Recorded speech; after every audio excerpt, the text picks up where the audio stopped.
नमस्कार। आज के इस वीडियो में मैं आपको बताने जा रहा हूं कि आप रोमन में संख्याओं को कैसे लिख सकते हैं, क्योंकि ये भी एक क्वेश्चन काफ़ी ज़्यादा इम्पोर्टेंट होता है और बहुत सारे लोगों को ये पता नहीं होता है। तो आज के मैं इस वीडियो में वही बताने जा रहा हूं। फिलहाल आपके सामने यहाँ पर स्क्रीन पर दिख रहा होगा 1 के लिए रोमन इस प्रकार से लिखा जाता है, 2 के लिए इस प्रकार, 3 के लिए इस प्रकार।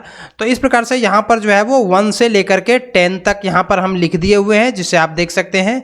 और उसके बाद आप इसे थोड़ा सा याद कर लें। अब बीच वाला अगर ये नहीं भी याद करते हैं तो कोई दिक्कत नहीं है, बस आप इसको याद कर लें, इसको याद कर लें और ये 20 ये वाला जो है इसको याद कर लें और फिर यहाँ पर जो लिखा हुआ है इसको याद कर लें। अगर ये 4 चीज़ों को आप याद कर लेते हैं तो आपको रोमन की कोई संख्या को लिखने में किसी प्रकार की कोई परेशानी नहीं होगी।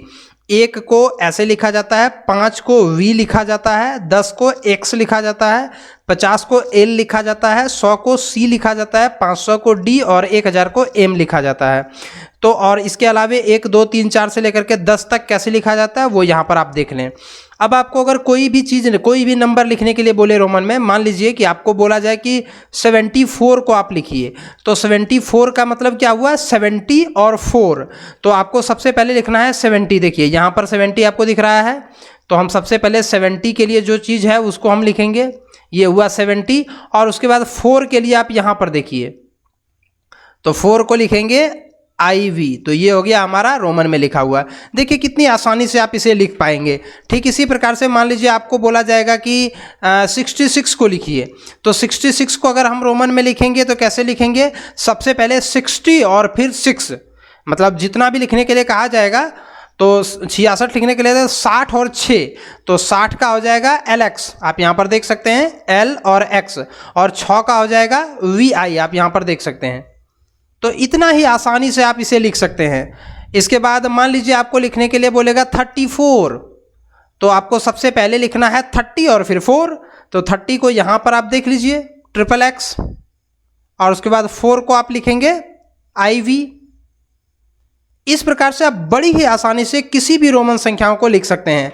अब थोड़ा सा बड़ा में भी हम देख लेते हैं। मान लीजिए आपके पास लिखने के लिए अगर आ जाएगा कि आपको लिखना है मान लीजिए 600, तो 600 को हम क्या लिखेंगे, 500 का D, तो हम इसको लिख देंगे D, और 100 का C, तो हो गया 600। इसी प्रकार से मान लीजिए आपको आ जाएगा 624 या 627 मान लीजिए, तो 627 का तो सबसे पहले हम लिखेंगे 600, और उसके बाद 27 में से 20 पहले लिखेंगे, और उसके बाद 7 को लिखेंगे। तो जितना भी इस प्रकार से नंबर रहेगा आप बड़ी ही आसानी से इसे लिख सकते हैं। तो इसीलिए मैंने आपको बताया कि आपको ये वाला और ये वाला, अगर आप ये 3 चीज़ों को याद कर लेते हैं तो आपको किसी प्रकार से कोई परेशानी नहीं होगी। साथ में एक और चीज़, यहाँ पर कुछ इंपॉर्टेंट बातें लिखी गई है, इसका आप याद कर सकते हैं। वैसे आपको इससे कोई दिक्कत नहीं होगा, लेकिन यहाँ पर कुछ बातें जो लिखी गई है वो कभी कभार जो है वो क्वेश्चन में पूछा जा सकता है कि I मतलब जो 1, जो उसको हम लोग बोलते हैं रोमन में, 1 को सिर्फ V और X में घटाया जा सकता है, ठीक ना।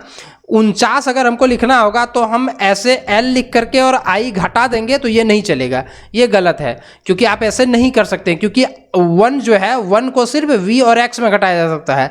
4 लिखना है तो 5 लिख करके और 1 घटा दीजिए, ये सही है। लेकिन आप 49 लिखेंगे तो ऐसे लिख देंगे तो ये गलत हो जाएगा। ठीक उसी प्रकार से X को L, M और C में घटाया जा सकता है।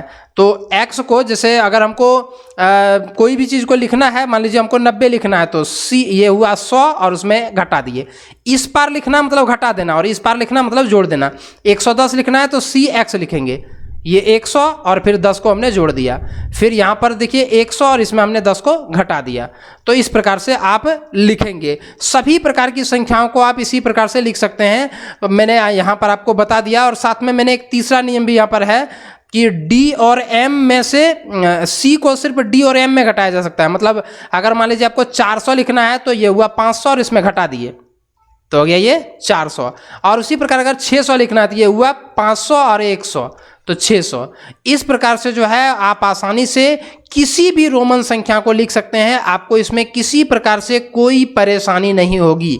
तो बहुत ही आसान और बहुत ही बढ़िया तरीके से आप सभी प्रकार की संख्याओं को लिख सकते हैं। जितनी भी प्रकार की संख्याएं आएंगी सभी संख्याओं को आप बड़ी ही आसानी से लिख सकते हैं। मैं यहाँ पर कई सारे संख्याओं को लिख रहा हूँ, आप इनमें से कोई भी एक संख्या को लिख लीजिए। मैं यहाँ पर वैसे एक इसको लिख देता हूँ, 80 और 3, तो 80 का हो जाएगा ये वाला और 3 का ये हो गया। इस प्रकार से आप सभी नंबर्स को आसानी से लिख सकते हैं। वीडियो को देखने के लिए धन्यवाद। चैनल को सब्सक्राइब कीजिए और बने रहिए हमारे चैनल के साथ।